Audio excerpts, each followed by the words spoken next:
I'm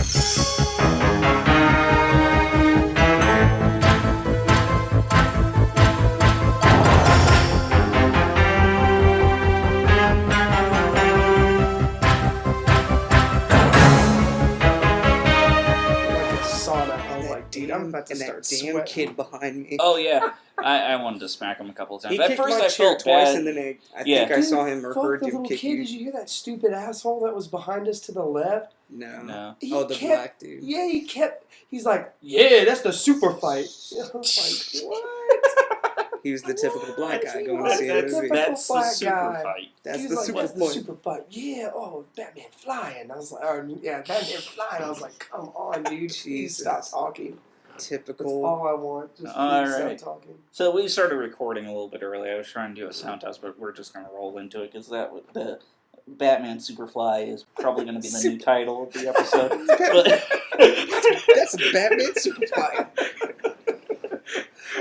Welcome to the Drunken Wizards. I'm Christopher Hitchcock. And I'm Matthew Marler. And today we have another special guest with us. Hi, I'm Kyle Marler. And this is the guy that we were talking about last episode who was abducted by aliens. So that's true. Which I don't think Kyle's listened to. I actually haven't listened to. He needs to. Because I go into a deep story of I was abducted by aliens. Fair enough. Yeah. But, alright, so as you can probably tell from the intro that we did, we just came back from Batman Dark Knight Rises.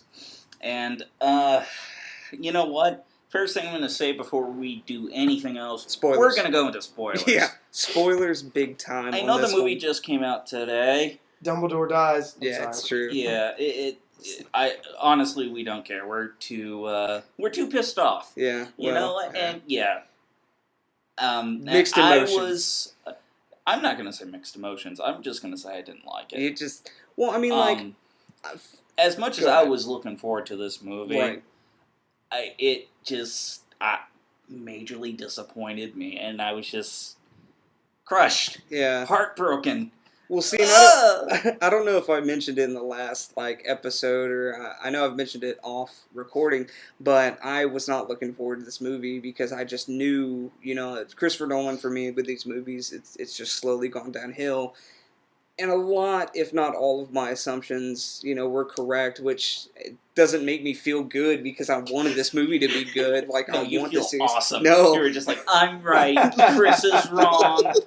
But it's true. I just, I can't even say I was let down because I knew it was coming. I can't even. But it was bad. I didn't enjoy it. So yeah. And yours? I mean, I enjoyed the movie, but I did, I was telling my little brother earlier, I was telling Matt earlier, the other Batman movies, I enjoyed, and at the end of them, I was very much like, oh my gosh, I can't wait for the next one. And now that it's definitely over, they gave me a conclusion, which when I watch movies, I'm very glad about, yes, they gave me a conclusion, they gave me an ending that I really, I have some problems with, but I don't absolutely hate, right. like other certain movies. But there's a lot more in this movie that I can pick apart, more so than Batman Begins or The Dark Knight with, Heath Ledger's The Joker, which I really enjoyed both of those movies, and I enjoyed this one, but not near as much. It pales in comparison to the other two movies.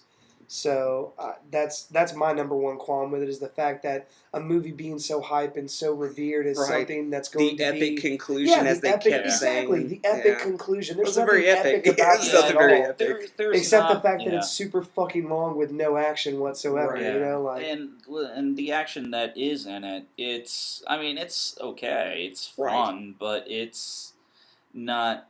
It feels like Batman should have not a giant 300 style battle at the end of it between the cops and the robbers, Exactly. And that's ultimately what it felt. By the way, there's a thunderstorm going on in the background. Yeah, badass. Which was, speaking of the thunderstorm, just breaking off from the story really quickly, we had the power go out twice.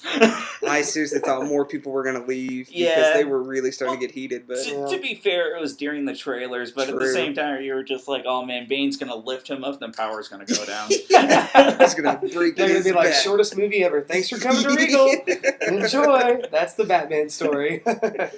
Well, exactly. Yeah, cue sound effects. But going back to the whole like epic conclusion stuff, here's what I think is so funny. I read an article, I think it was on IGN, and they were talking about, somebody said that you can just throw The Dark Knight out of it. Like, all you had to see was Batman Begins and this movie because they tie in so closely together. And then I was like, I wonder how they're going to do it. And literally, it's through shitty flashbacks. For me, like, this is for me. It was through shitty flashbacks and, like, just rehashing stuff that... Okay, I'm going to disagree with you on bits and parts of that, but I disagree and agree at the same time. Right. Just from different aspects of it. Yeah. I do think this movie relates more to Batman Begins more than it does Dark Knight. It does. The only thing that you need to know from Dark Knight is that Harvey Dent becomes Two-Face and fucks shit up, and Batman takes the blame for it. Excuse me. Yeah. No, I agree with that. But with Batman Begins, you need the whole entire story of the League of Shadows and all of that other shit that goes on in that movie. You do. Like, and that's not my qualms with it. I just feel like the way that they linked it was... It's weak. It is weak. It's weak because, first off, the whole Bane being a part of the League of Shadows really kind of just frustrated me because, obviously, it can't be the comics, but obviously that's what I go off of. But, you know, he's a genius and he's a brawler. Like, he is just a fighter. And in this, like, he's an assassin. I mean, let's go back on that, though, for a second. He's a genius first and foremost, right? And he's only a brawler. I mean, let's go by comic books and not by what this movie is, because we're setting up Bane's character. Right. So he's a genius, yes. But he's a genius when he's a man. When he gets the venom pumped in him, he isn't really anything more than a brawling brute. I get it. And that's fine, but you don't even get any of that in this movie. Yeah. You get the setup of him being some kind of genius when you find out towards the end it's not really even his genius that sets everything up. Actually, when you were parking the car, we were someone talking else about completely. that. Yeah. But he's just the the brawler. He's the puppet. He is the muscle. He is straight the hired muscle. Yeah. He's like a goon in a mafia movie. I'm serious. Like the main guy sets everything up, does what he has to do, and then when trouble finally comes to take him out, he goes, "Hey, muscle, take care of it. I got shit I gotta go do." Which, when you were parking the car, like, he said that, and it really is true. Is like, Bane is just nothing in this movie except for a pawn, and I mentioned it earlier. I just hate the fact that, like, two characters who are never established in the other movies are just thrown in here are just. They play such, or supposedly play such big roles, and I'm like, And the two characters you're talking about are Talia, Ra's al Ghul's daughter, which I'm pretty sure we all called it at the appropriate times. That was the thing. That was like the worst kept secret about that movie. Yeah. Just like, oh, this, whoever the fuck her name was, is gonna be playing like Amanda someone Tate. else, and Tate. just like it's Ra's al Ghul's daughter, right? No, No. she's someone else. But she's Ra's al Ghul's daughter, right? No. Yeah. And in the movie, she's Ra's al Ghul's daughter. And then obviously the second one was Joseph Gordon-Levitt's Joseph character. Gordon-Levitt as Robin. As Robin. Which is something, I know you said you predicted it, but I predicted it as well in a different fashion. Right. Like, I didn't really, I kind of had a feeling he wasn't going to put on tights at all. Because, a lot of people see Robin as a joke, which me, necessarily, I don't see him fully as a joke. I think it depends on how you write Robin. Yeah. Most definitely. But I do think Robin is an important character in the Batman storyline, because there was this theory that I read. I can't remember where I read it from, but I think it was actually from a DC history comic thing that one of my uncles gave to me. It said that boys did not want to be Batman, reading the comics back in the day. They wanted to be with Batman, having the adventures with him. So they created Robin to be that character that kids can be like, I want to be Batman's assistant. Yeah. Because, and in all honesty, I think that's what, most of us want to be. We don't want to be the superhero. We just want to be with, like, we want to tag be with all. them and be, get some of the credit. And I agree with that. Yeah, and when you have a character like Joseph Gordon-Levitt, which I did like his character. He's like great. I thought he was really fun. And I love him as an actor. Yeah, he's a great actor. Yeah, but in this, it's just him being in this plot. there's too much going on. There really is a lot. There's just so much, like, you have the whole entire thing with Joseph Gordon-Levitt's character, where he's trying to, help Batman. And that's the big thing about his character in particular. He knows who Batman is. That was a big qualm of yours. At least we didn't really catch why it was explained how he knew who he was. Outside of, in all honesty, what I think it was when he's telling that story of when he was a kid and Bruce Wayne came to his house and he's like, gotcha. You were wearing a mask as well. And it was just like, that's like the only way I can figure out. Like, he was young. He saw just Bruce kind of Wayne connected the dots, and just connected the dots as a kid. But that's kind of because obviously, I don't think it's explained. But. Yeah, I mean, he does say that in the movie. Yeah. He definitely is like, he's like, I'm an orphan, and me being an orphan, my mother died. I don't remember it, but I do remember my father dying, and not having any parents. I was this very angry, and they say that they understand me being angry, but they all want the anger to go away, and it never does. It just sits in your bones, and you have to learn how to fake it and smile and put on a mask to be something else, and that's what he saw when Bruce Wayne came with a flashy car and a woman on his arm. And I actually think he even says the line like, "I saw it in your face." Yeah. Which, but at the same time, that's a really weird. It's a giant leap. It really is. It's a giant leap. Not only is it a giant leap, but for Bruce Wayne to go to hear that and just go like, well, you're making a really weird connection. You would think Bruce Wayne would get caught up in everything. Just like, well, no, I'm not Batman. I'm Bruce Wayne. Now get the fuck off my lawn. My butler isn't here anymore to clean anything. That's probably the biggest problem that I have with that movie, in all honesty, and it's super subtle, is the fact that Alfred leaves. Never, ever in the comic books, ever, because he's like, Bruce Wayne is his son. His parents are gone. Yeah. Bruce Wayne is Alfred's son. Hands down. Alfred treats him like family. Right. Even, like, what was it that you had a comic that we were reading where Batman fought Dracula. Okay? Right. Batman fights Dracula, and even then, when Batman tells Alfred, I'm a monster, you've got to go away, and you can't never see me again, like, you have to go, Alfred still comes back because he believes he can be saved, and he's there for him. Yeah. There's no way he would leave. He is the father figure. And here's you wouldn't leave your son. No. Well, here's my biggest thing with the Nolan films in general, and I said this, like, I let it slide in Begins, but Dark Knight really showed it to me, is, again, I know that they're trying to create their own universe, they're not going off the comics, but every single character, I feel, is not who they should be. Right. And that's exactly how I felt about. That's how I felt about Batman. That's how I felt about Gordon. That's how I felt about Alfred in this one, especially in this one. Yeah, especially in this one, because especially in this film, it felt like Alfred was just trying to say the exact opposite of what Bruce Wayne was trying to do in the movie. Like, he was always going to be the opposing factor. Like, there's one point in the beginning where he's just like, you need to stop sitting around and become Batman again. And then later on when he's become Batman, he's just like, you shouldn't be Batman anymore. And it's just like, the fuck? It's weird. And going on along the lines of what you were saying as none of the characters who are they are, I personally blame Nolan for doing that personally, because it feels like each character is supposed to be an ideal of something. Like, going with the Dark Knight movie, Batman is the hero Gotham deserves, whatever. Right. And Heath Ledger's character is a personification of the chaos that is going on within Gotham City. Right. Now, from a film aspect, that's really cool. Like, if you're just watching this from a film aspect, you're like, oh, this is deep. Yeah. But when you're looking at it from, like, a history of, like, Batman, not just from, like, comic book history, but as a character, you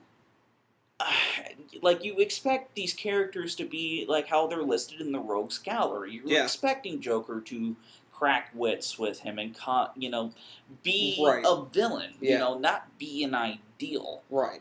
Same goes for Two-Face in that movie. And, like, as we were talking earlier, it's not Two-Face in any of those movies. It's Harvey Dent, and it's not just Harvey Dent. It's the perfect hero that Gotham needs. And from a aspect of you're trying to just enjoy a movie with Batman fighting supervillains and stuff like that. You can't get that from any of the Batman movies. And that's one of the reasons why I've always enjoyed Tim Burton's movies more, because they were always more accurate personifications of the characters. Not from any particular comic, but of the characters as in, an ideal. Yeah, as an ideal. Even absent from them being... Even absent from the Tim Burton being like the ideals of the character, like you were saying just a second ago, like they do personify the characters more so than they do in the Nolan movies and things like that, they still give you what your 9-year-old kid wants inside of yourself, which is a fight, which you just said. Like, you want to see Batman fighting supervillains, and you don't really get that in the Nolan movies, but you do in the Burton movies. He has a fight with the Penguin. Like, they do duke it out. There's a fight. There's a fight with the Joker. They do duke it out. Yeah. And each time Batman tries to save them and really kind of can't. You know, like they lose on their own devices. Which and now here, you know, to interrupt you, like going along with the idea, the whole entire ideals thing, and I think that's where this movie really falls apart for me as a movie, is because in this movie I don't really get who Bane is supposed to be as an ideal. Like he's a hired he's a puppet. goon. Yeah, he's a pawn. And Talia al Ghul is just surprise I'm the villain, you know. Well, she says that she's trying to fulfill her father's thing. I understand that, but I agree with you. There's no. Again, Bane is no one, and even, I guess you can even say Talia's a pawn because she's doing her father's work, even though she's pulling the strings. Well, in this movie, there's no real character point that's driven from the villains. In the first movie, you have Ra's al Ghul, and he openly says, "I want Gotham to be destroyed." And that's his drive through the whole movie. In the second movie, you have Joker being like, "I want to take down I want to take down pretty much these things for these organizations." And then once he starts doing that, he's like, "You know what? Screw all that. I'm having way more fun doing this, and I'm going to do what I want to do." Until, of course, the Batman steps in and stops him at the end. In this, you don't either one, Bane or Talia. They set up that they're trying to finish an ideal from the first one. And they're running with someone else's, and it's poorly executed through multiple points in the movie. Like with them, because it's throwaway. Like the idea of what they're trying to set up is kind of throwaway. A lot of throwaway. Yeah. And even along those lines, like Catwoman isn't anything either. Nope. Like, as much as I enjoyed Catwoman, Anne Hathaway as Catwoman, Anne Hathaway, by the way, if you're listening... I'm available. You're sexy. Yes. And I like you. But super sexy. Well, and I will say this. I said this to you guys right after the movie. The one thing I will admit that I was proven wrong on is I didn't think I would like Anne Hathaway's Catwoman, and it's nothing against Anne Hathaway herself. That's right. You apologize, Anne Hathaway. Anne Hathaway, if you're listening, I'm so sorry. You're sorry. I'm sorry. I doubted you. But I was proven wrong. Like I thought she did great, but then I sit there and I think about Catwoman as a character, and I'm really disappointed. Like she did a good job. Not her fault. No, it's not her fault. Yeah, it's I just did not the like the story itself. Yeah, more than anything else. And, like, I will say, like, at the beginning, like, one of your gripes with all the Nolan movies is that you've said, time and time again, that they're not detective movies. From the beginning of the movie, it's just like, hey, this seems like a detective movie. And I mentioned that to Kyle. Said that earlier. I mentioned that to Kyle. When they did that, I was like, oh my god, he listened to the fans, and he's going to make him more of a detective. Yeah. One scene, he was done. Yeah. And I was like, you son of a bitch, you did it to me again. You did the brick scene from the second one on me. You bastard. And he did, like, really, he does one thing. Yeah. And then every single movie, he actually does, like, one thing. And what's even funny is when he gets the tracking device. I didn't even think about that. That's wild. Yeah, when he gets the tracking device, I thought he was going to do another detective thing. He goes, give this to Lucius Fox and find out where they've been tracking this thing. I was like, motherfucker. Like, they just, it makes me mad. It That's funny. drives me nuts. And going along with Lucius Fox, I mean, Morgan Freeman's always been fun in the movies and whatnot, but his character's kind of an idiot this time around. Cause, he's kind of bad. Like, in the entire 8-span years, like, he has this whole entire arsenal built up at just, like, the bottom of the Wayne Foundation. Right. Just there. Yeah. And, like, even, like, Bruce Wayne's going just, like, wasn't any of this destroyed? And he's like, nah, Yeah, the smell. No, I put it under my roof so I could keep hold of it so it doesn't get in anybody else's hands. Yeah. See if you guys can Okay. explain this to me, because obviously you understand, like, in the movie you were shown that Bane blows in there and steals all the cars Sure, and all yeah. the gadgets and stuff Yeah, like yeah. that. Now, when Batman comes back from the prison and they go to get that suit for him, are they not in the same... No, different place. Okay, is it a different place? They're in the place that Batman. They're in the wharf. The only reason I know that is because of the second movie. In the second movie, he moves the stuff from under Wayne I Manor remember to that, the yeah. wharf, Right, yeah. to the wharf Yeah. area, and the wharf area is where Alfred comes in, and they spend most of their time. And Gotcha. that's when he's talking That's actually about where he does the the Yeah. guy. brick scene. Yeah, that's where he does the brick scene. Okay. And that's at the wharf. It's not at the tower. It's not at his Okay. home. It's completely separate. Because I was a Yeah, little... it's Because I so- thought, for some reason, Yeah. when I first saw it, I'm not going to lie, I thought they like went in back. the place And that I was everything like, was fixed. yeah, and I was like, Bane didn't search this place well Yeah, enough, exactly. like, because stuff's still coming out of the walls. But I mean, that makes that's sense. a show of his genius right Yeah, there. oh, The God. puppet knows something. So bad. But Ah. I want to go back real quick to Robin, because you were I do talking too, about the actually. history thing. I did Yeah. too. And I want to bring up something too about, because I know my good buddy Derek doesn't care for Robin as a character either, but He really doesn't. no, he hates Robin with a passion, and I'm like you, I actually enjoy.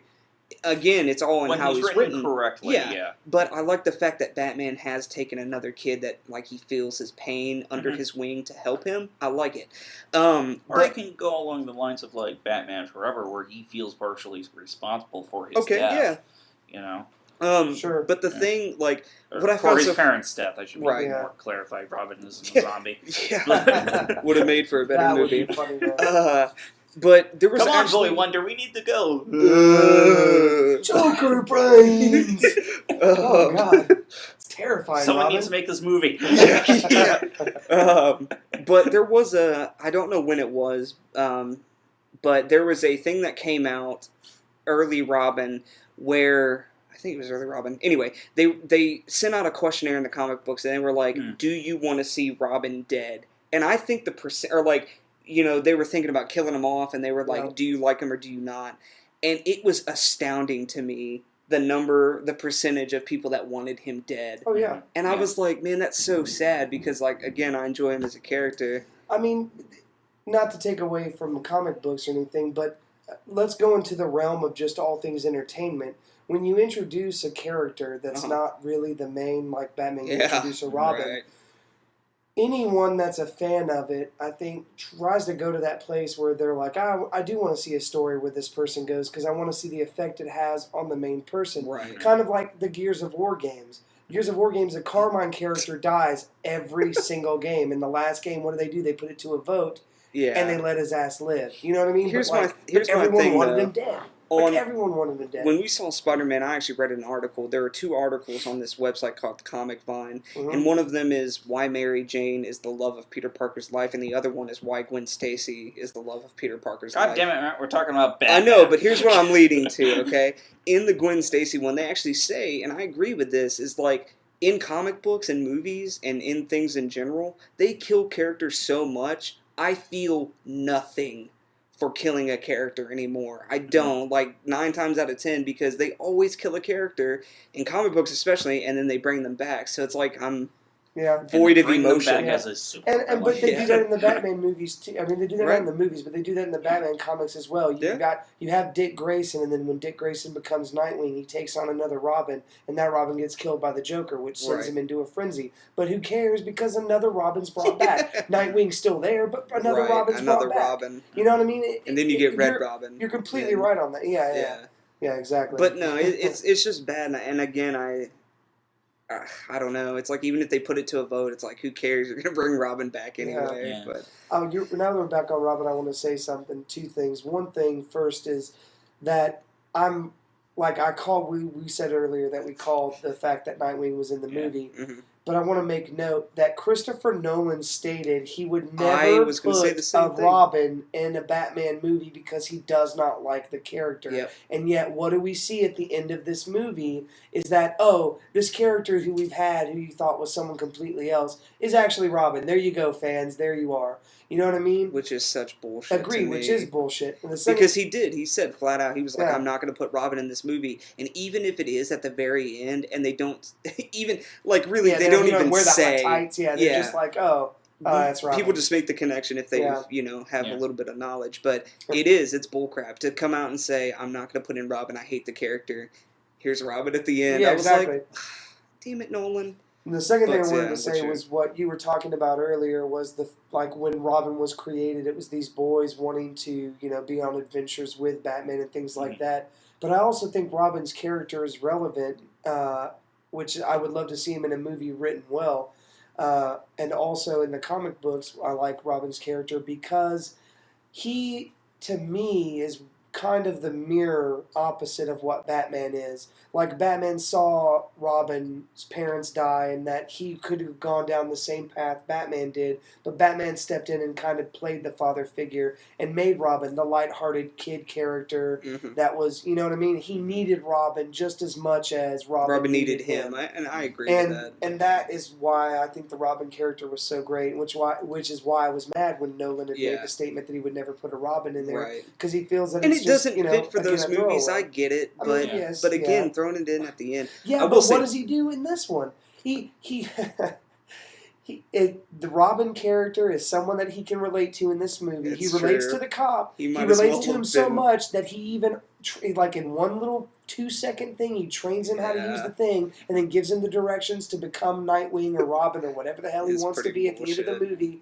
Why? Because Batman and Gotham need a new hero, right? Yeah, and that's the purpose of Robin. What I honestly thought was going to happen along the lines of Jordan Levitt's character, like I honestly thought he was going to be the main character in the movie, which he plays a lot. He gets a lot of face time, which is kind of true. And what I thought was going to happen was that I thought Bane was actually going to kill Bruce Wayne. I did too. And I did. And he was going to be like the guy, the other Batman that in the finished. comics. Yeah, and he was going to be the Batman at the end. At the end of the story, like he was going to,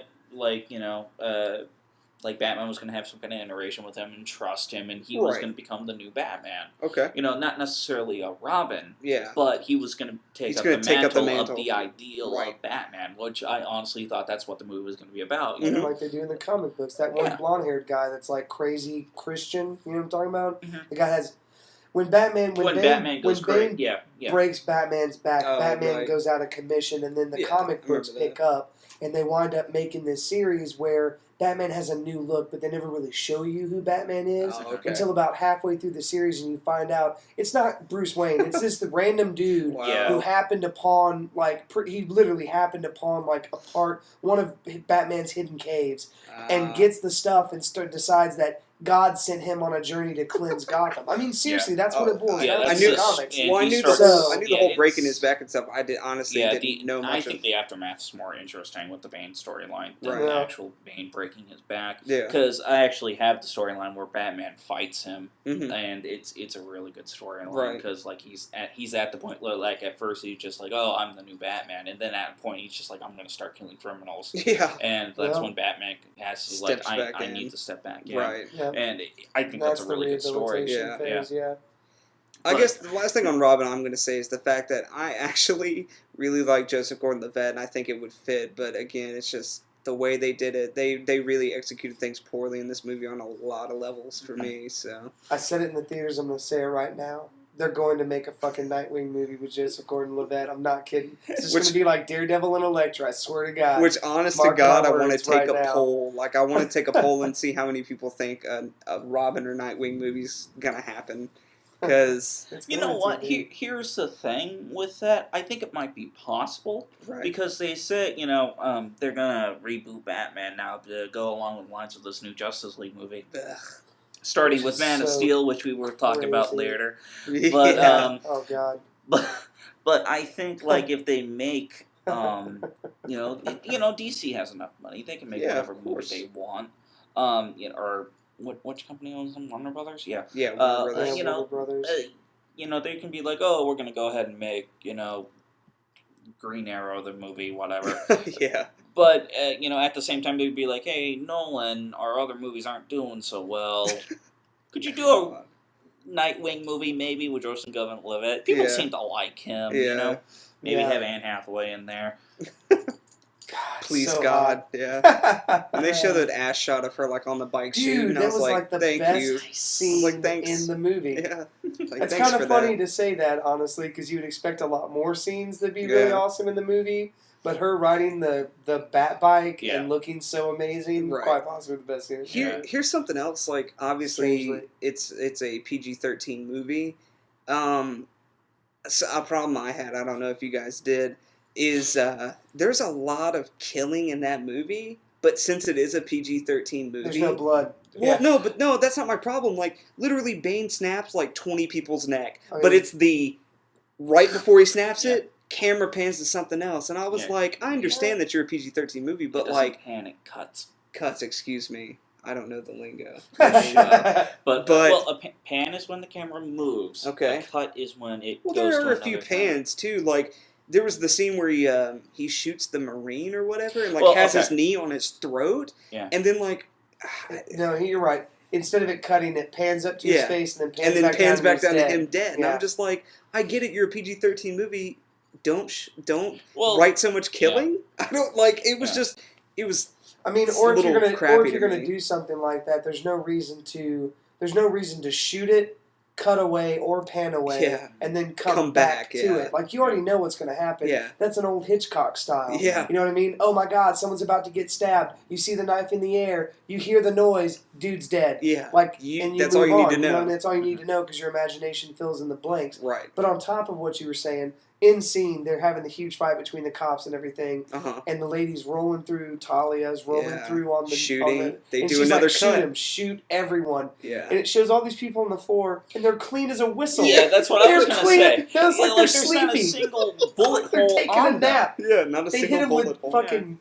Seriously, at Pillows. that point, Stardust just like pellets or something. at this point, just make it like G.I. Joe, where they're shooting lasers at each other. Yeah. You know? Or instead of the guns, they have walkie-talkies. Yeah, thanks, E.T. Dicks.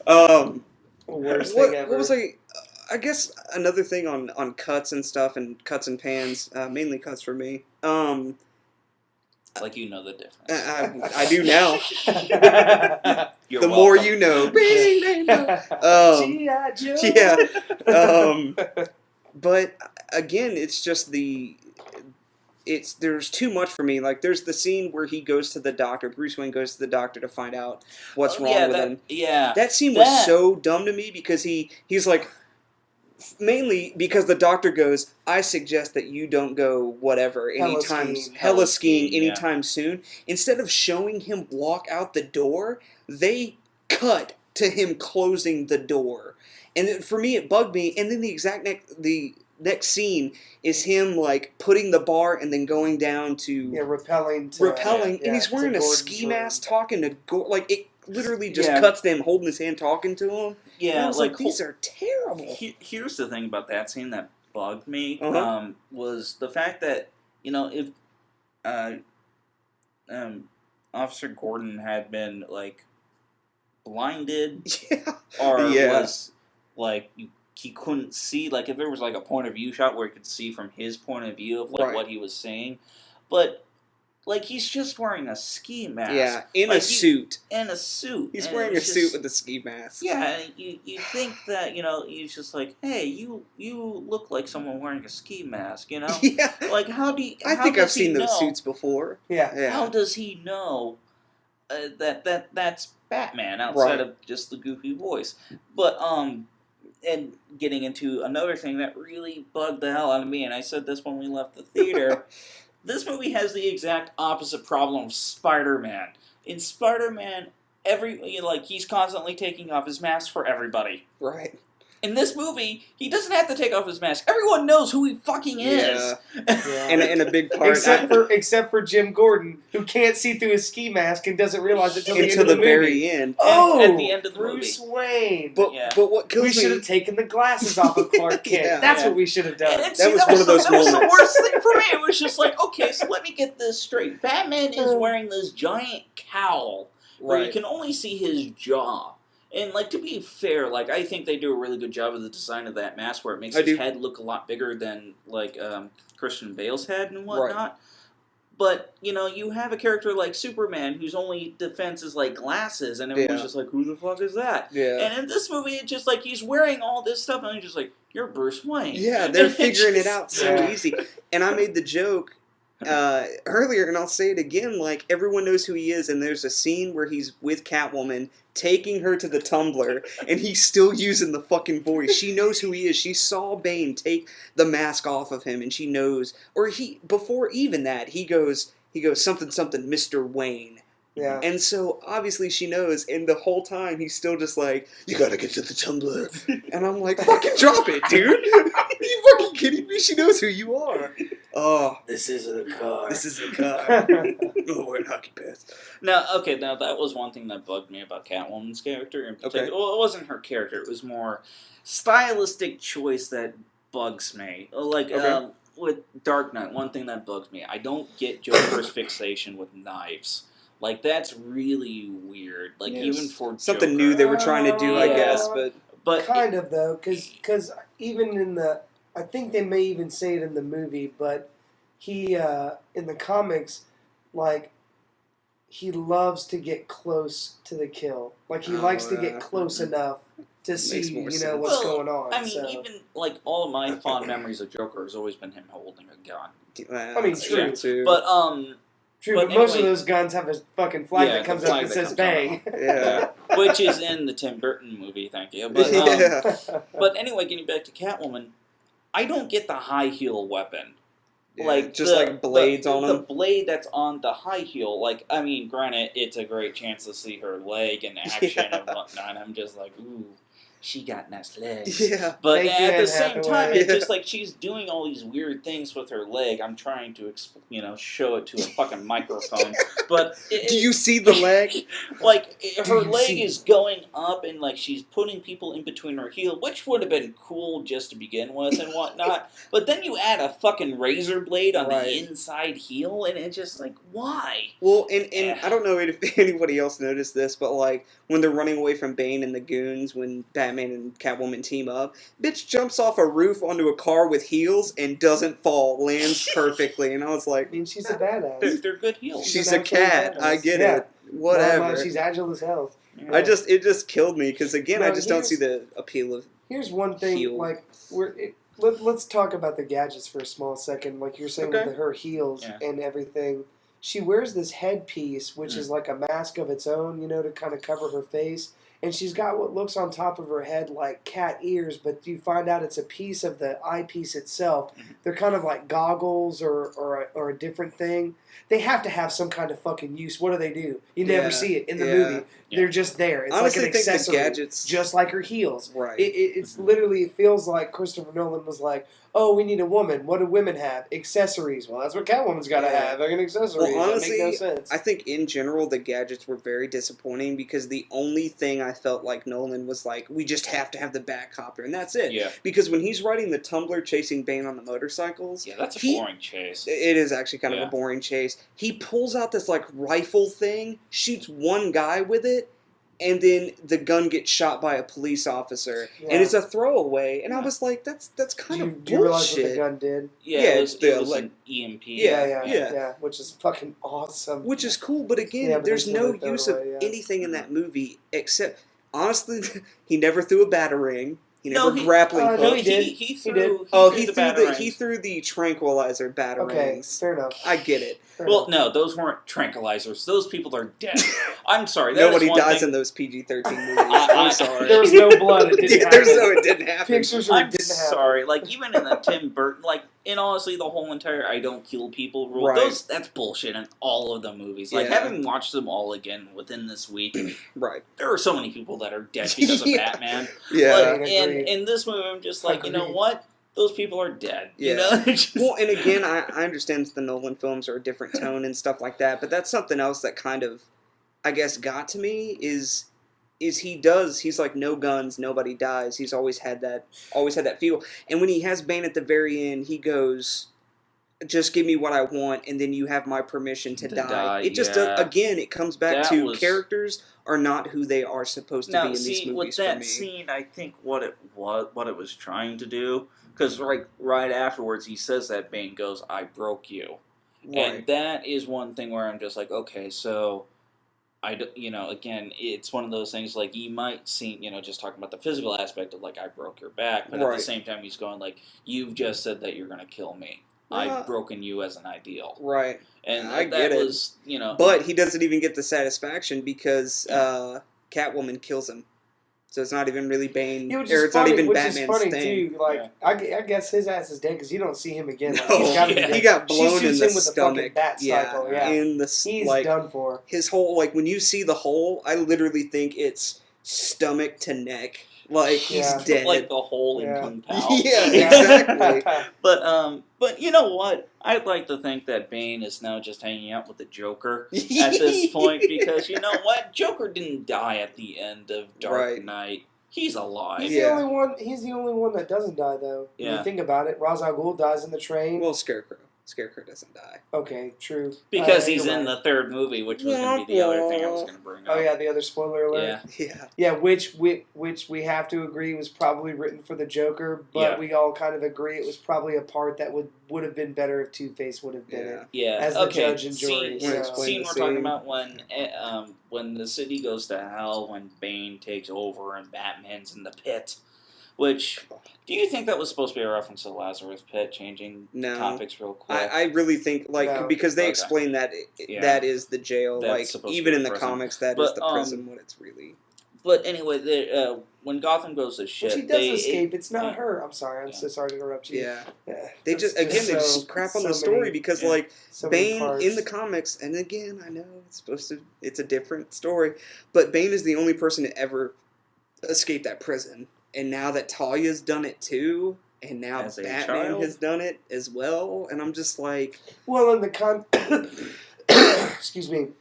In the context of this movie, Bane actually doesn't... Talia is the only one to actually escape the jail. Because she even rehashes... they even say, Alfred gives the whole speech in the beginning. She comes back and says it. She goes, when Batman's like, but you were the only one to escape. Like, Ra's al Ghul's child was the only one to escape, and she goes, yeah, it was me. He was the helper. And he was the helper, and I got away, and then I brought my father back, and he liberated these people. Gotcha. You know what I mean? Which actually kind of makes me more mad. Bane never did it. It was exactly, just her. Bane never did it. Again, which also proves non-genius. He's a puppet. He's not. He is the brute. He is. Then why Bane? Because what other character in the Batman universe is going to be strong enough to actually break Batman and push him to the side to get what he needs done? Yeah, you're right. Yeah, and you know what? What other character outside of maybe Riddler are we going to be talking about in the Batman universe? Certainly not Poison Ivy. Certainly not Mr. Freeze. Yeah. The only one that would come close to brute status like Bane would probably be Solomon Grundy. But then Clayface. Or Clayface. Or Clayface, yeah. But then you get into the supernatural section, which is funny because they fucking make a reference to that. And I was going to say something else. They're like, oh, do you have been scouring the sewers? No, they're talking about big-ass lizards or something. Yeah. Which is kind of also a joke on the Spider-Man movie, if you didn't guess that. So. But here's something else. I can't think of the third one, but I felt like they dropped some, other Batman villains, because when he goes to see Lucius Fox, Lucius is like, came out of cryogenic sleep, did you? Yeah. Instantly thought Mr. Freeze. Mr. Freeze, but there was one more, and I can't think of it right now. I really want to get what it was. But there was another one where it literally sounded like a nod to another villain. And I'm like, why are they name dropping like there? Why are they doing this? To appease the comic book fans. Exactly. Because they're not going to show you. He felt to take too much time out of his story to show you the villains that you want to see, so he's just going to make reference to them. Yeah. Yeah, and I guess going back to the scene that we were talking about, since I got way out of hand. Oh, yeah, I'm sorry. Basically, when Gotham goes to shit, they have the villains set up different sections of the town, and one of them is a courtroom where they trial all the rich people. Yeah. And they either sentence them to either execution or exile. Execution, death or exile. Death or exile. And the judge, jury, and executioner of these is, for whatever reason, Scarecrow. Scarecrow. Cillian Murphy for you, ladies and gentlemen. Yeah, which is weird, because he's a good actor. I love Cillian Murphy. He's a great actor. And I think he did good as Scarecrow, but just wrong placement. Yeah, wrong placement. And again, especially after that line where Jim Gordon goes, "I choose death," and he goes, death by exile. Yeah. That's a line where it's just like, man, that's such a Joker line. That's something the Screams Joker would say. anyone but And- Scarecrow. Yeah, Yeah. it just feels like, you could see Joker, like Heath Ledger, just sitting up there with like spinning a knife or something like Right. that, and just spouting jokes. But he's dead now. Yeah. And God forbid anyone else play the Joker now. Yeah. But Hollywood, it's a cursed role. Yeah. Stop trying to do it. I'm just saying. Seriously. Jack Nicholson's still alive. Yeah, but he went crazy for Not a in small his while and wound up spirit. in rehab for like Yeah. a year and a half. He's Did the he? only one that made it out. Did he? What about Mark Hamill? Is Mark Hamill okay? Please tell me he's okay. He's actually got, dying like, of cancer. That's why he won't do any of the Batman voices anymore. I'm pretty sure he does have throat cancer. He's Yeah. not doing the voice anymore. God, Throat it is cancer. cursed. Yeah. He's the voice of the Joker, and he And he gets has fucking throat throat cancer. cancer. Exactly. It's a cursed role, Hollywood. Leave it alone. Oh, that's great. But yeah, I'm trying. Like honestly, I'm trying to think of anything else about this movie. It just Okay, now here's something else that kind of bugged me. okay. Did anyone else get what was wrong with Bruce Wayne at the beginning of the movie? Yeah, like why? No. What? Like Yeah. how he messed his leg up or whatever. Yeah. Yeah, Like- it doesn't really ever say. No. They Yeah, never even because touch on it. in the trailer it made it seem like, oh, the part where he's walking with the cane is after Bane breaks his Yeah, back right. and everything That's like that, That's just really good trailer editing. which was Yeah. good trailer editing. But Do that shit all the time. in the context of the movie, like he starts out and he's like hobbling anywhere, and he's got a cane, and he's Yeah. like wearing that leg brace at one point, Right. and he kicks through the wall, Well, which I will- was fucking weird. I will say that I like the costume. Uh-huh. That it was a little bit different than Dark Knight, and I do like the fact that he can't obviously fix the cartilage in his knee, so he gets the the bands brace, like yeah. a brace, but it's like it makes his leg a little bit stronger. I like that, but yeah, the whole kick he kicking just through the kicks wall. the brick Yeah. and breaks it, and I was like, a little too much, not that strong, Batman. I'm sorry. But- I mean, on that Yeah. same note, though, the doctor says your knees are screwed. You have no cartilage in your knees. You have no Some of cartilage your in your shoulder, shoulders. yeah. Yeah. You know what I mean? Like you have massive not hemorrhaging, but you have like massive concussive scar damage because of Yeah. in your head. Somewhere, oh yeah, Scars and like on your head. kidneys or lungs or I something. think he does are say scarred, like you know what I mean? kidneys. I was like, Yeah. damn. But pretty much what the doctor is saying is there's no way that you're going to be able to go out and do anything active, and he Yeah. winds up going out and being the Batman, and which. gets you the know, shit beat out of which him get- twice by exactly. Bane. And here's the funny thing: it takes him getting locked into an escapeless prison with a guy punching his back Right. and working out to Yeah. get back to the Literally point just where he's doing a bad push-ups. motherfucker. Yeah, just doing Are push-ups. you kidding me? So what this movie's telling me is I just need to do push-ups Yeah. and I can be Christian Get out and Bale. be active. Yeah. Stop watching TV. Lost a limb, just do push-ups. Yeah, Grow just back. do push-ups. Push-ups. man. But well, honestly, the only thing I can think of like why he was in that way was that he became so not doing anything ish Right. to the point where he just got lazy and was laying around, and to the point where his cartilage started breaking, which is like honestly that's like the only thing I could think of why he was broken like that. Or it could have been like my first thought was like, well, maybe the fall when he tackled Two-Face at the end of Dark Knight Right. really hurt him. And that could have done something to maybe But- shoulders, but not like both Yeah. knees and like head and all this other stuff. But here's my thing: is they don't. Actually, that's not true. He did land on his feet at the end of the movie. That Yeah, could be, that could I mean, be the and again, explanation. yeah, for the knees. But like when you have shoulders, your kidneys have scar tissue in your head. But at the I mean, same he time, got it's just attacked like by, it's he got attacked by dogs and pretty much like That bit his tossed around. forearm. yeah, That's it. but at the same time, 8 years had passed. You'd think Exactly. that he would have Yeah. healed from something like that by then.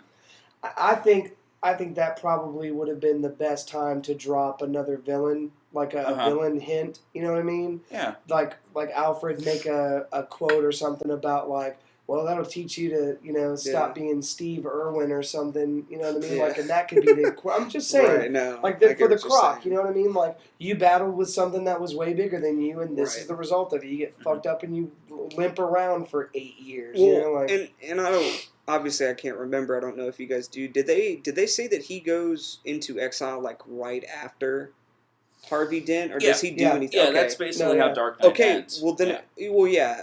But again, that just proves my point. Like nothing really happened to him that would do that much damage yeah.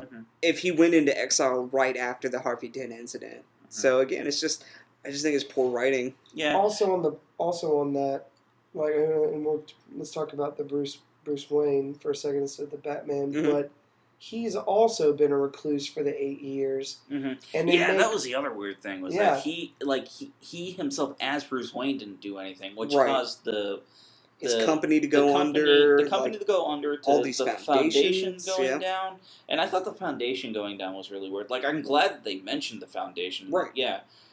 But it just seemed really weird that why if you're gonna kill. Yeah, Batman's the one who did it all. If you're gonna kill Batman, why Right. kill Bruce Wayne? Exactly. Unless the movie is trying to do a whole entire they're one and the same. Yeah. But it just even on that, like, I don't know. Even on that might be why everyone knows who the hell Batman is. You know what I mean? They like, finally seriously, figured think it about out. that for a second. Yeah. They're like, oh, Batman's gone. Where's Bruce Wayne been? He's gone too. Oh, Yeah. the glasses. Yeah. But I mean, I don't know. Also, I maybe I missed it, but when they're talking about Bruce Wayne, like when Bruce Wayne comes back to Lucius Fox and is like, "Hey, I'm not trying to be the Batman. He's trying to find out, stuff How the about company's how the going and company's stuff, doing, right. and why he doesn't have money and things like that." Right. He's just like, "Well, you sunk all your money into that energy thing, and you know what I Yeah. mean." Okay, if he sunk all of his money into the energy thing and hasn't turned it on and then shows it to Right. Talia or Yeah. Raza, you know what I mean, or what you don't know is Right. Yeah. Talia at the Talia, time. you know, Tate. just call her But- Talia. It'll Yeah, make and things he's, so and much he's easier. like, oh, we're not ready to. Okay, that's fantastic. So he sunk money but- for nothing. Yeah, he Yeah. sunk money for nothing. That nothing he ever used or ever tried to Yeah, perfect exactly. or anything. But even on the, I can understand him sinking money into maybe something that isn't there, but you got to give a reason why he didn't use it. Exactly. You know what I mean? Like, Mhm. he made a self-sustaining energy thing which could run the city. That's pretty much what they're kind Yeah. of alluding to, that this Free- one power source Yeah. could run the city, that give them a future, of free energy. Right.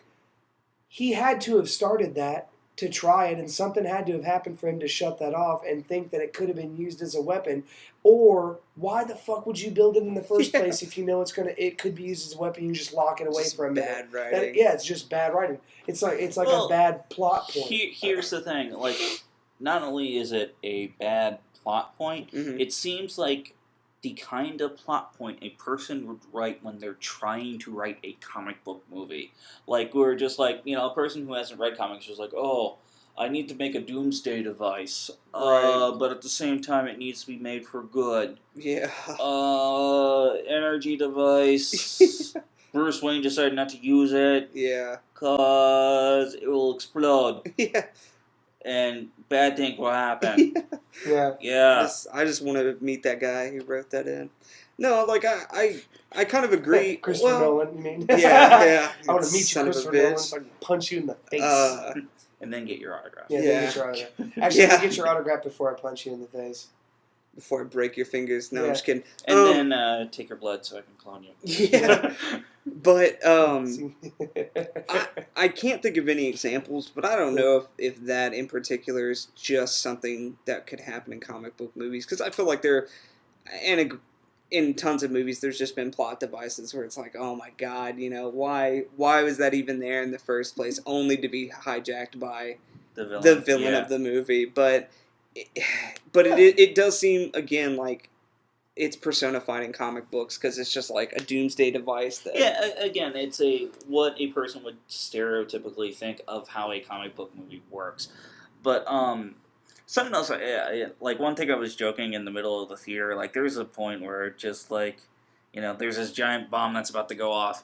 Batman and everyone else is just kind of scattered everywhere, and it seems like nothing's going to happen. Right. The city's going to be destroyed. And I go to Matt, I'm just like, when's Superman coming in to save the day? Yeah. Because, like, Exactly. seriously, it got to that point where it's just like, okay, so Superman's going to fly down and pick up the bomb and throw it away and go, like, better luck next time, buddy. But, Yeah. no, actually, one thing that was bugging me about the scene where after he hooks up the bomb and flies it off into the distance, Okay. I'm just like, I've seen this somewhere before. Yeah. Like, and Well, just it's- like, not only have I seen this before, I've seen this in another superhero movie. Where have I seen it from? And then I remembered the Batman Superman Public Enemies cartoon. Right. At the end of that, Batman flies a missile that's connected to the mech Superman Batman thing. It gets weird towards the end of that movie. Sounds like it. But he flies it off into an asteroid. And, like, there's this really funny moment where, like, Superman comes in and makes sure that Bruce is okay, and Bruce Wayne has this giant smirk just like, I did something Superman couldn't, you know? Right. And I was just like, this is, like, almost exactly the same thing where Batman is sacrificing himself by flying a missile, or bomb in this case, off into the distance and sacrificing But himself. again... It's funny because that's how Avengers ends. Yeah. No. Seriously. No, and I was just going to say, it's been done so many times, because think about the show Heroes. At the end of the first season of Heroes, Peter Petrelli grabs him, flies off. Into space, It can even be said for, like, Independence Day. They fly into the mouth of the thing and blow. Like, it's been done so much. Yeah, but here's the thing with the Independence Day, they didn't have a Jewish guy go up into space and give them space aids. I don't know. Is Batman Jewish? Yeah. I'm just kidding. No, yeah, like, I don't know. Just too much, man. Like, I was going to say computer aids, but then I was just like, you know what? Space aids is funnier. AIDS is never funny. I'm sorry. But it's hilarious. It's funny. Just like rape.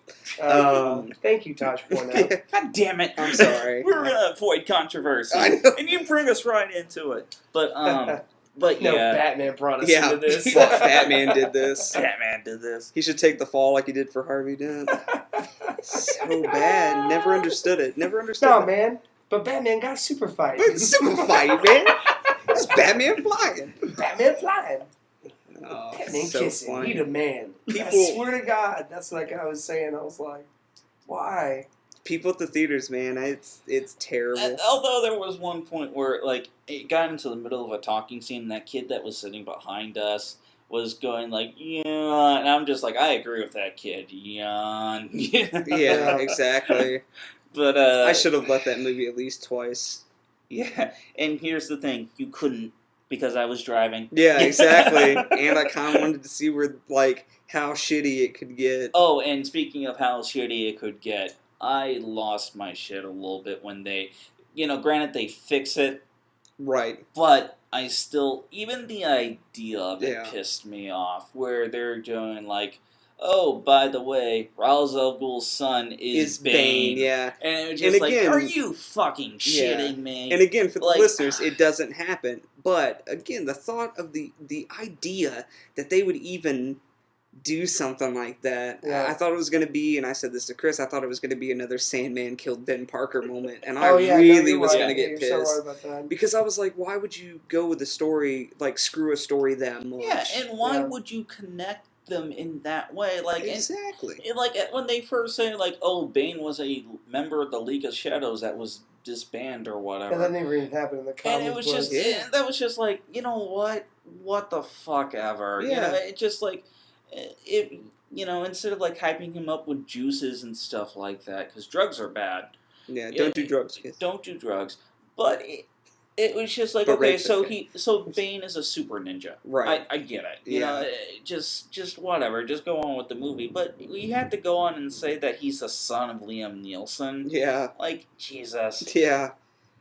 Again, it comes back to just very poor execution, and nothing was a shocker to me, and then I give it a...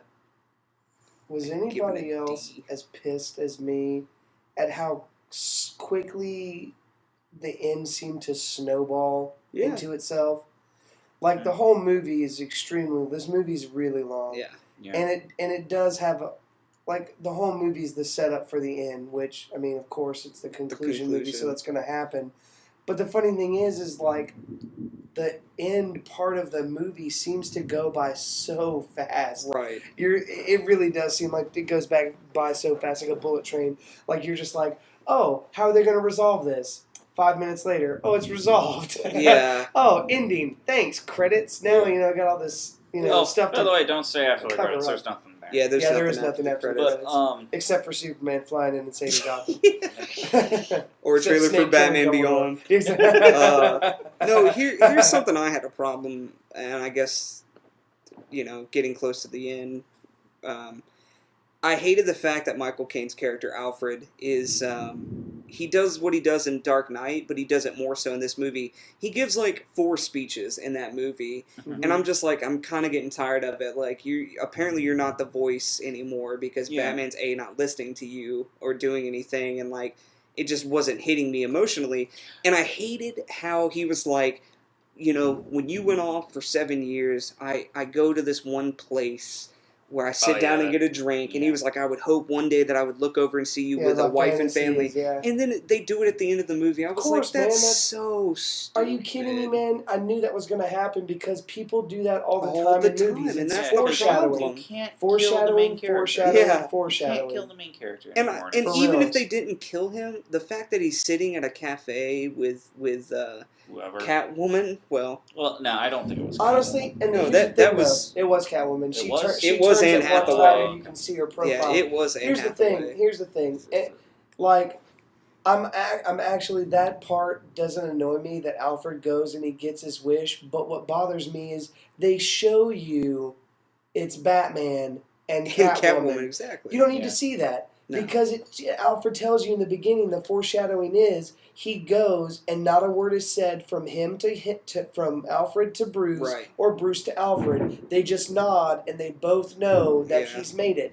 And they show that. Alfred nods and then they show Bruce and the girl. There was no need for that. You Right. knew as soon as he nodded that, oh, Bruce is alive. Also, the fact that, they kind of... Lucius Fox is worried because he can't fix the autopilot of the Batcopter, Right. but Bruce Wayne can.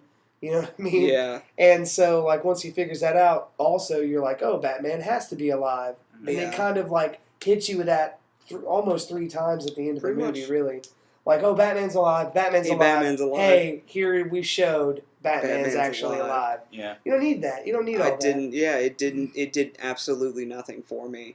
Like, even if they didn't kill him, that ending was just terrible to me. I don't know. Yeah. But, so, okay, real quick. Okay. Let's talk about the Man of Steel trailer. Okay. Honestly, I'm looking forward to the movie. Same here. I was pretty impressed with the trailer. Like, I thought it set an interesting tone. And I will say the last moment of the trailer, where you see the glimpse of Superman in the distance, flying off into space, where it starts off slow and he gets faster and faster and he just zooms right into space. And I was just so wowed by that footage. Right. I'm just like, wow, I'm really impressed by just watching him fly. Yeah. Like, Agreed.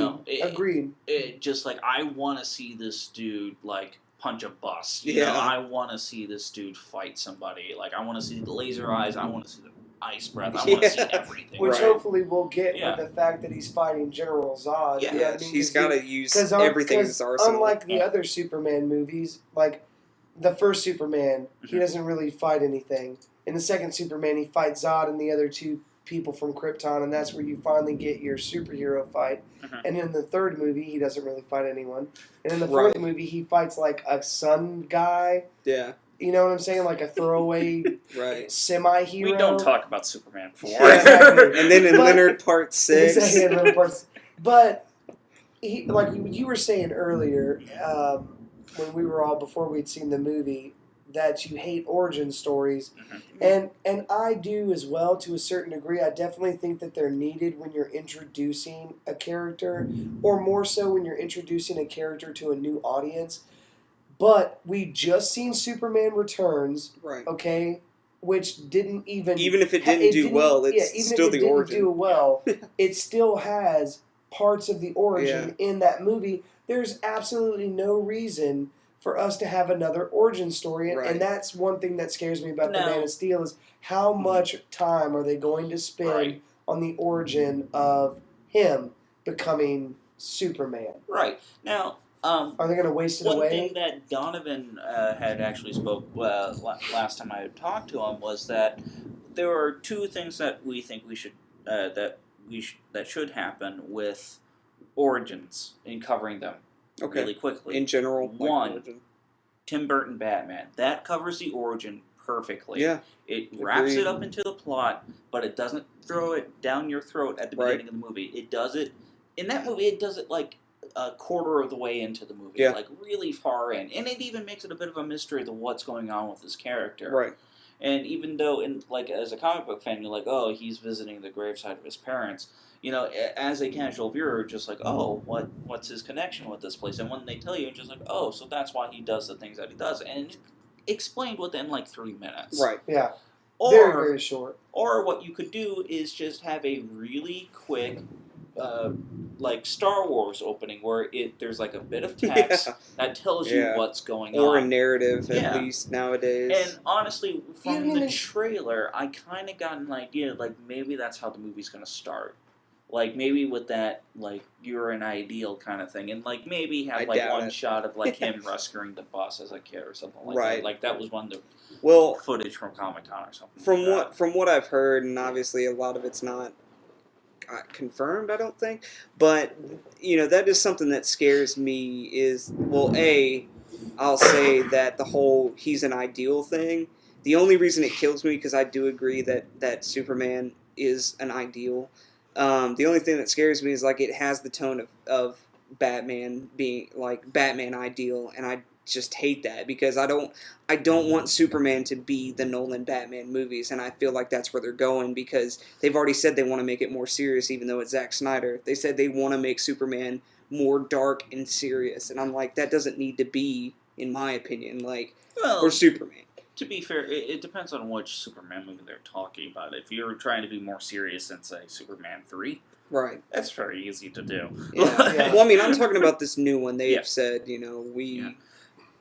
but here's my whole thing is the things that scare me is the whole him as a little kid putting on a little red blanket around his neck and acting like he's flying around. We already know, from what I've heard, he's going to save a bus full of kids, and he's also going to find the ship in the barn and then like open it up as a child and find all this stuff and question it, blah blah blah. So I do think they're going to spend a lot more time than they should on the beginning. And I don't know. I think movies in general are just doing this snowball effect to the end, like you were talking about earlier. And I feel like this is the exact same thing that's going to happen in this movie. It's going to be like build up. Oh my God, General Zod, let's fight. In like end of movie really quick. Yeah, exactly. That's why I feel like it's going to happen. We'll see. Back to what you were saying a second ago, is you were saying that there were two ways that you can show an origin, and it's like the Star Wars thing, where it gives you a story. Or you can do it the subtle way like Tim Burton did. I honestly think there's one more that you can add to it, because almost every superhero movie that comes out, when they have their opening credits, you know what I mean? Like, and Marvel is huge about doing this, but they have the whole like little shots, like the X-Men, it was like, in the beginning it was like the neurons which made, like the chromosomes that make the X, factor into whatever, and then in the second one it was the synapses that lead to the brain that make a person, and then, you know what I mean? Like, you can have those openings, and if you're going to waste the time to have openings like that, why not in those make the origin story? Yeah. Like, oh, hey, clip. Oh, we know what happened now. Clip, clip, clip. Oh, this is a succession of what is, is amalgamated to him becoming this hero or her or whatever story you're focusing on. You know what I mean? Yeah. Like, one example of Superman I think would be really good at how they do the origin is actually the TV show The Adventures of Lois and Clark. Right. Like, the first episode of that one does it really well. Like, it introduces it, like, it starts off with Clark Kent's first day at work at the Daily Planet. Right. And, they don't automatically go, like, oh, he was an alien born from a planet and whatnot. They actually kind of tie it in with the series of, like, where he was from. And, like, he himself doesn't even know. Yeah. And, like, the first Superman-ish thing that he does is that he, I think Lois Lane's about to step in front of a bus. Yeah. And he steps in front of it and just kind of blocks it with his hand, and he takes it off, and you kind of like figure out things as you go along, and that's more interesting to me. Yeah, agreed. And, but I just don't think it translates to film very well. Oh no, because I disagree. I think you could like slowly build up Superman, like not do it like throughout the entirety of a movie, but do it within like maybe a 5, maybe 10 second. Not 10 second, but like a 10 minute scene.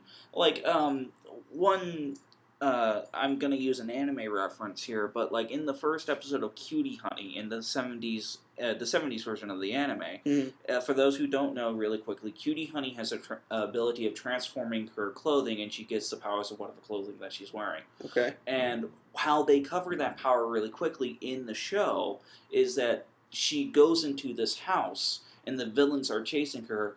And when they open up each room, she's in a different outfit, and she shows off a different ability really quickly. Yeah. And so, like, they go in one room, she'll be a singer, and, like, she'll kick her butt, and she'll run into another room, they open the door, and she's, like, a gun-toting person. Okay. You know, and it's one of those things that just, like, if you do something like that, especially with someone like Superman who has a wide variety of different powers, right?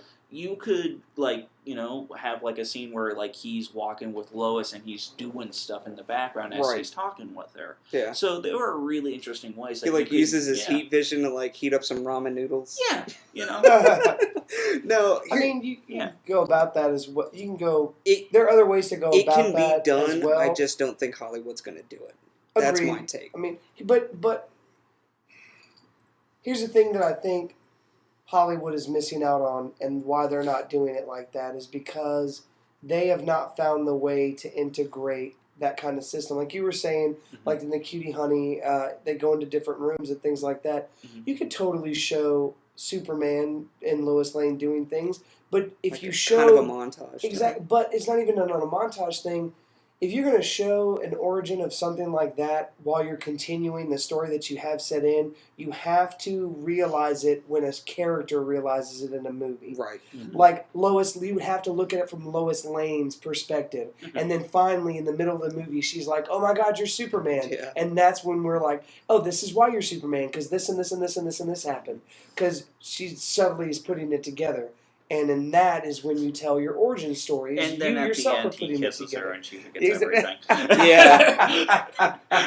Or his lips just make her head explode. It's a power of his, right? No, but I'm like, it's all a good idea. Like those are all good ideas, and I do agree. I just don't think Hollywood would ever do it because for some reason they have a hard on with literally spending so much time on an origin because it's I understand the easiest story to tell. But I love how the lightning struck when I said that. Because it's the easiest story to tell. But my whole thing is I understand that they're trying to reach a new audience, but a lot of their base already knows it, and I just get tired of seeing it, like, personally. Well, it's like I was saying a second ago with this Man of Steel, okay? We've already seen Superman Returns. It's not been that long since Superman Returns came out for us to need... Same thing with Spider-Man. I was about to say, honestly, I felt the same way. The new Spider-Man movie is great. I'm not going to say it's not. It's actually extremely good. I think the guy that plays Spider-Man is phenomenally, pretty much personifies Spider-Man completely. But to me, there was absolutely no need, really, for this origin setup story because... We've seen 3 other fucking Spider-Man movies that through its own crappy world set up the story of Spider-Man. I agree. We don't need to get it hashed into our heads again. We already know it. And I told Chris as soon as we saw it, is like I love what they did with the origin of the new Spider-Man movie. Still felt like it was too long. And again, I think that's just a thing with Hollywood is I don't think they give the audience enough credit in figuring things out. I'll say that right now. Okay, here's the thing. I had a little bit of an experience at the internship today, which was absolutely hysterical, and it's one of the reasons why I think humanity is going to go the way of the lemmings and just run off a cliff.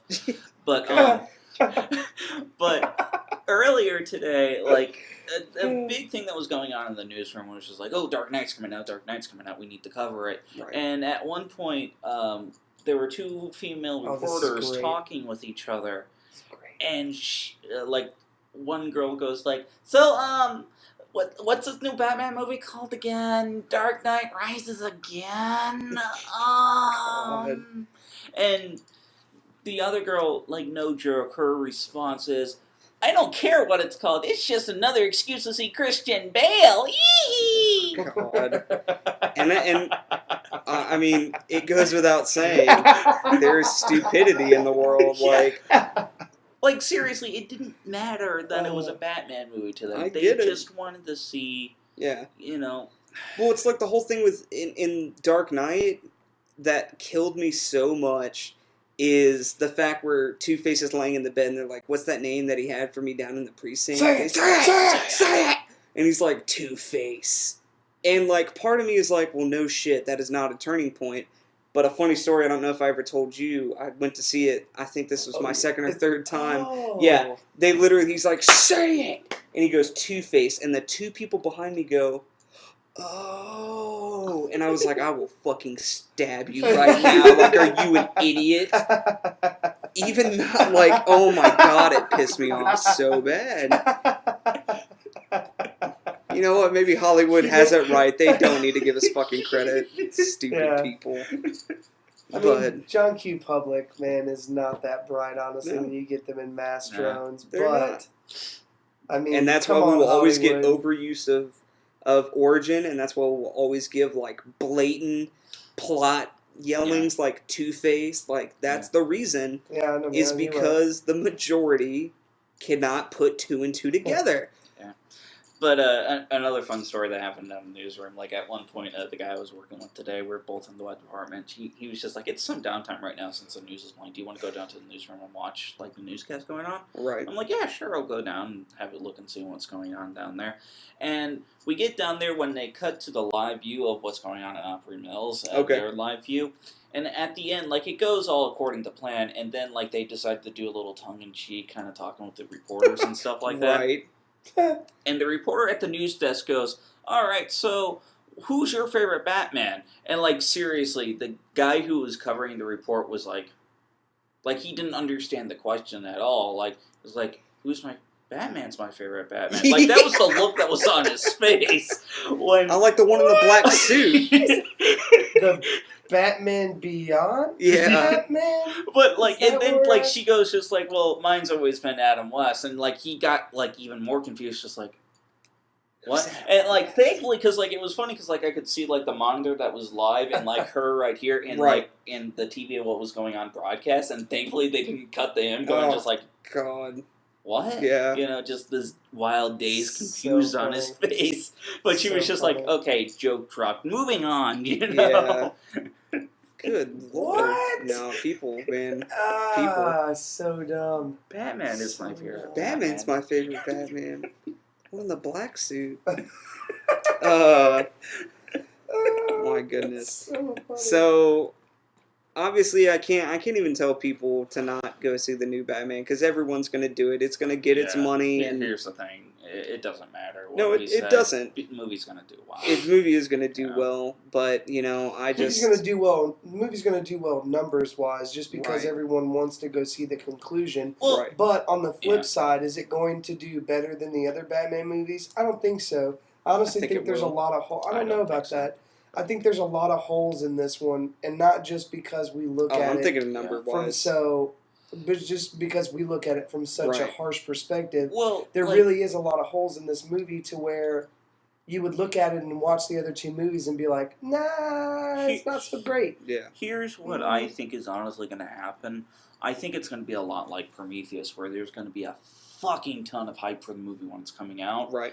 The first weekend, people are going to go see it, and then afterwards, there's going to be a word of mouth saying, like, no, the movie's not so good. Yeah. And then, then it's just going to drop out during the next couple of weeks. Right. Like, I don't think it's going to last any longer than Avengers has. True. I don't think it's going to last longer than Spider-Man. True. Because, like, seriously, Avengers is still playing at our theater. Yeah, it is. I know.